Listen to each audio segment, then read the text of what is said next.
बिस्मिल्लाहिर्रहमानिर्रहीम। फरमान मुस्तफ़ा सल्लल्लाहु तआला अलैहि वसल्लम, तुम्हारा मुझ पर दुरूद शरीफ पढ़ना पुरसरात पर नूर होगा। सल्लु अल हबीब सल्लल्लाहु अलैहि मोहम्मद। मेहमान नवाजी करना भी अज़ीम सुन्नत है। मार के राशिद अतारी न्यू रूहानी इलाज लेकर पेश खिदमत है। एक वजीफ़ा लेकर आया हूँ, अमल लेकर आया हूँ, रूहानी इलाज लेकर आया हूँ। बलाओं से मुसीबतों से दूर रहने का बेहतरीन है। ये 6 कुल हैं और मुख्तसर हैं, इतने लंबे नहीं हैं। मैं ऊपर लिख भी दूंगा आपको, ये पढ़ें या लिख के पास रखें। इंशाल्लाह मैं ख़ुद भी पढ़ता हूँ, जो काफ़ी अर्सा मेरा ममूर है। इंशाल्लाह दोबारा भी शुरू करूँगा मैं।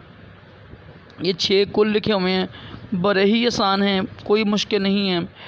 तो ये लिख के पास भी रख लें और रात के वक्त ना, यानी शाम के बाद इसको डेली पढ़ा करें। यानी हर मगरिब की नमाज के बाद से लेकर ना फजर तक पढ़ सकते हैं इसको आप। इंशाल्लाह हर किस्म की बलाएँ, मुसीबतें, आफ़ात से इंशाल्लाह महफूज होंगे, अल्लाह की पनाह में आएंगे। अल्लाह ताला फ़रिश्तों को हुक्म देगा कि इस बंदे की हिफाजत करें, ठीक है।